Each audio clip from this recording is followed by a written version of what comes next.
Nesse tópico 5, nós vamos falar sobre nomenclatura de aletos de alquila e de éteres.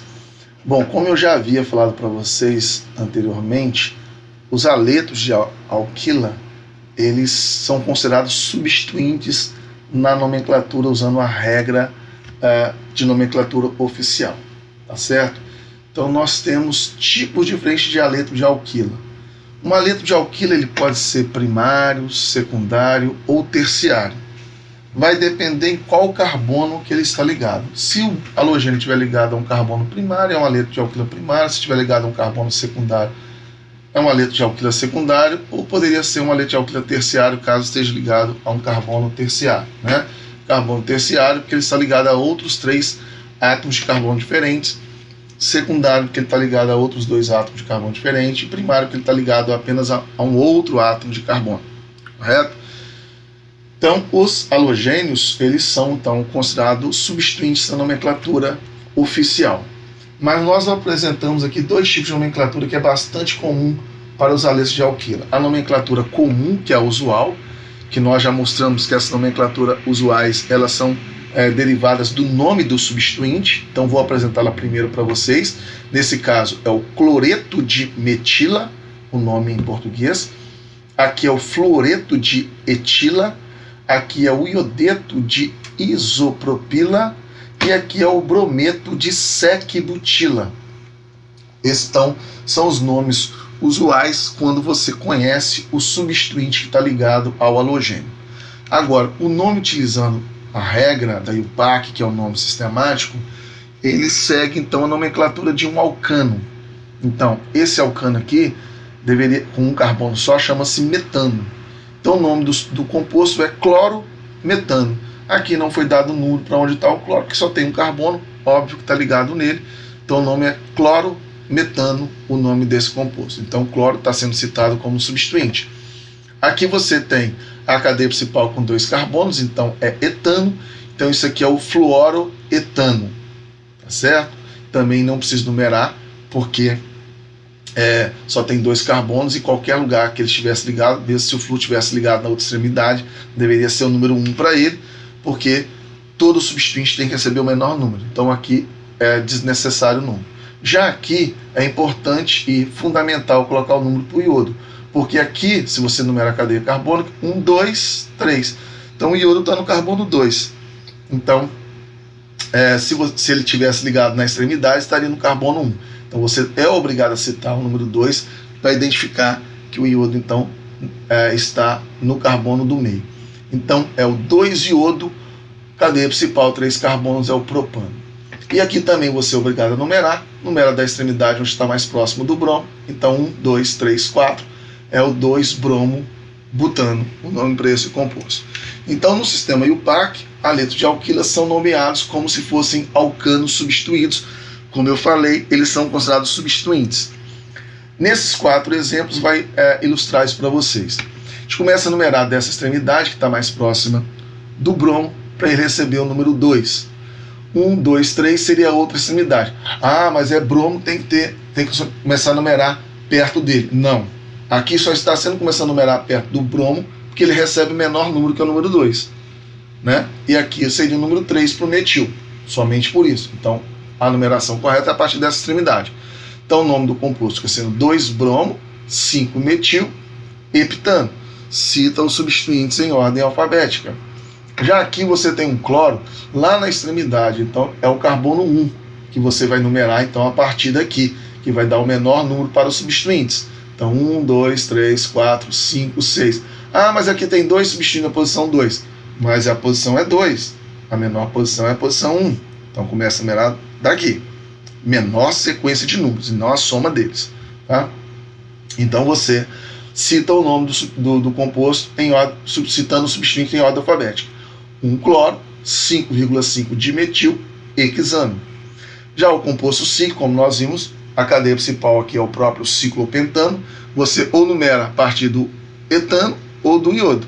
Em ordem alfabética, quem vai ser citado primeiro vai ser o etil. Desculpa, não é etano, né? É etil. Então começa a numerar daqui. 1, 2. Então, 1 etil, 2 iodo, ciclopentano. Já aqui você tem 3 substituintes, tem que dar a menor sequência de números para eles, e a menor sequência de números para eles vai ser a partir daqui de baixo. 1, 2, 3 e 4. Mas na hora de citar, você tem que citar os substituintes em ordem alfabética. Então, é o 4 bromo, 2 cloro, 1 metil, ciclo hexano. Então, o nome deste composto. Na nomenclatura de éter, ela tem 2 tipos de nomenclatura.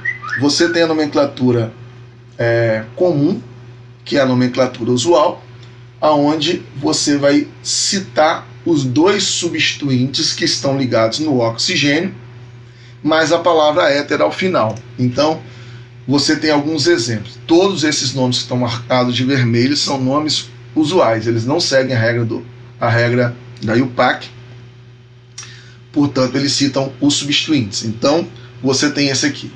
Você tem 2 substituintes ligados no oxigênio, né? Já que o éter é caracterizado por ter uma cadeia carbônica heterogênea, onde o oxigênio aparece dividindo essa cadeia carbônica. Então, cita os substituintes em ordem alfabética. Etil, metil, éter. E é tudo separado, igual está aqui, não é junto e não tem hífen. Certo? Etil, metil, éter. Aqui você tem 2 substituintes iguais, então você pode chamar de dietiléter. Essa substância é o éter mais comum que nós temos no laboratório. Então, ela é comercializada com éter etílico. Essa era uma nomenclatura antiga que é considerada comercialmente até hoje. Então, éter etílico é essa estrutura. Mas a nomenclatura atualizada pela regra da IUPAC deveria ser éter dietílico. Esse nome do éter dietílico é porque este éter é originado de uma reação entre 2 moléculas de álcool etílico. Daí, já que ele se originou de álcool etílico, ele passa a ter o nome de éter etílico. Mas como ele tem 2 partes, você deveria chamar de éter dietílico. Então, na nomenclatura usual, você também pode chamar, como está aqui, de dietil éter. Já esse outro nome, você tem um substituinte isobutil de um lado e tertibutil do outro lado. O terte não entra na ordem alfabética, então você considera o B do butil, então vem primeiro em ordem alfabética. Tertibutil, isobutil, éter.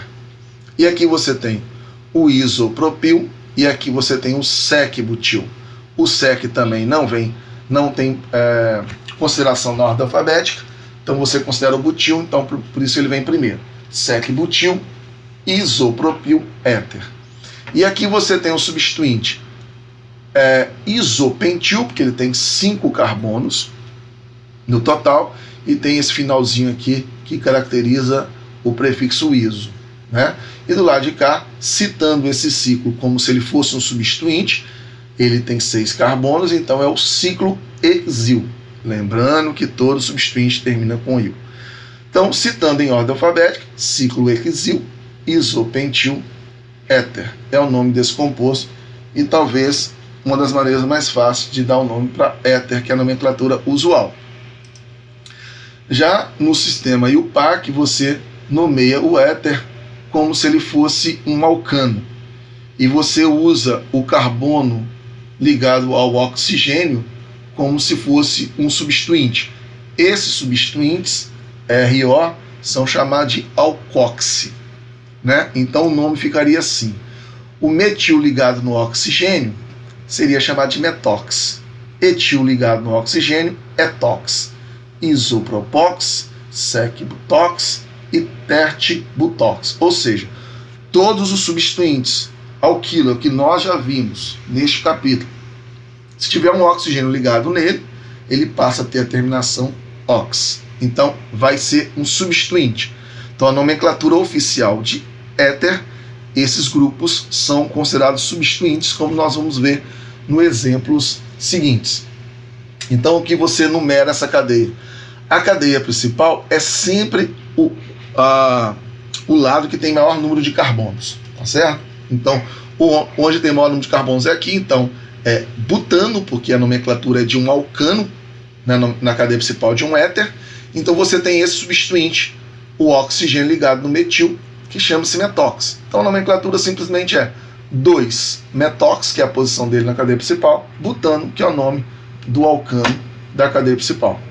Já aqui você tem esse substituinte aqui, nessa posição, o oxigênio está separando a cadeia aqui, esse lado de cá é a cadeia principal, que contém maior número de carbonos, e para cá forma o substituinte.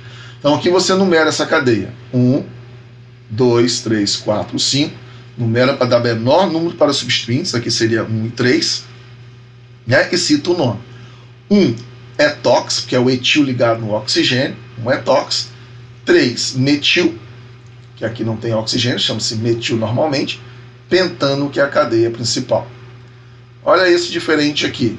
Ele é um éter que tem 2 oxigênios na estrutura. Então você tem 3 carbonos desse lado, 3 carbonos desse lado, mas aqui no meio você tem 4 carbonos. Então a sua cadeia principal é essa sequência aqui no meio, que fornece a maior sequência de carbonos. Então você tem que essa cadeia aqui chama-se butano, porque ela tem 4 carbonos. Então você numera 1, 2, 3, 4, tanto faz de um lado ou outro, vai dar 1 e 4. Você tem 2 substituintes iguais, eles chamam-se isopropox, então você cita aqui o nome deles, precedidos pela posição na cadeia principal. 1,4 de isopropox, butano, então é a nomenclatura oficial desse éter. Bom, então terminamos aqui o tópico 5, com alguns poucos exemplos de nomenclatura de aletos de alquila e éter, mas é importante que vocês façam exercícios para verificar se vocês entenderam bem essas regras de nomenclatura.